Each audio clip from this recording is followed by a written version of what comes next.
सोलापूर पद्मशाली शिक्षण संस्था संचालित कुचन प्रशालेतील विद्यार्थ्यांनी तलवारबाजी क्रीडा प्रकारात उल्लेखनीय यश संपादन करून प्रशालेच्या शिरपेचात मानाचा तुरा खोवला आहे।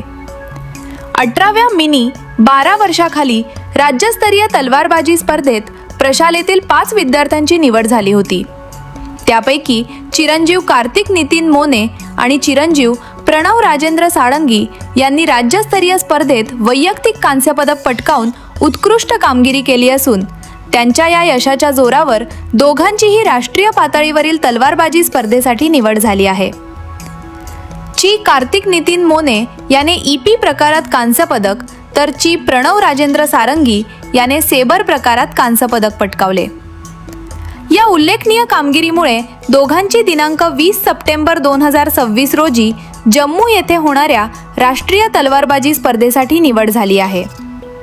या यशाबद्दल पद्मशाली शिक्षण संस्थेचे अध्यक्ष ॲडव्होकेट श्रीनिवास क्यात्तम, उपाध्यक्ष प्राध्यापक श्रीनिवास कोंडी, सचिव दशरथ गोप, सहसचिव मल्लिकार्जुन सरगम, खजिनदार गोवर्धन कमटम, शालेय समितीचे अध्यक्ष विजयकुमार गुल्लापल्ली तसेच संस्थेचे सर्व विश्वस्त यांनी विद्यार्थ्यांचे अभिनंदन करून राष्ट्रीय स्पर्धेसाठी शुभेच्छा दिल्या।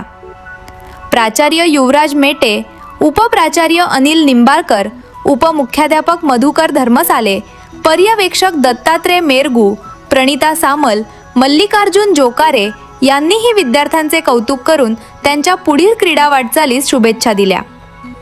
या विद्यार्थ्यांना प्रशालेचे क्रीडा शिक्षक पवन भोसले, गोकुळ यादव आणि सागर गायकवाड यांचे मार्गदर्शन लाभले। विद्यार्थ्यांच्या या यशामुळे प्रशालेत आनंदाचे वातावरण असून जम्मू येथे होणाऱ्या राष्ट्रीय स्पर्धेतही कार्तिक मोने आणि प्रणव साळंगी उत्तम कामगिरी करून प्रशालेचे व सोलापूरचे नाव उज्ज्वल करतील असा विश्वास संस्थेच्या पदाधिकाऱ्यांनी व्यक्त केला।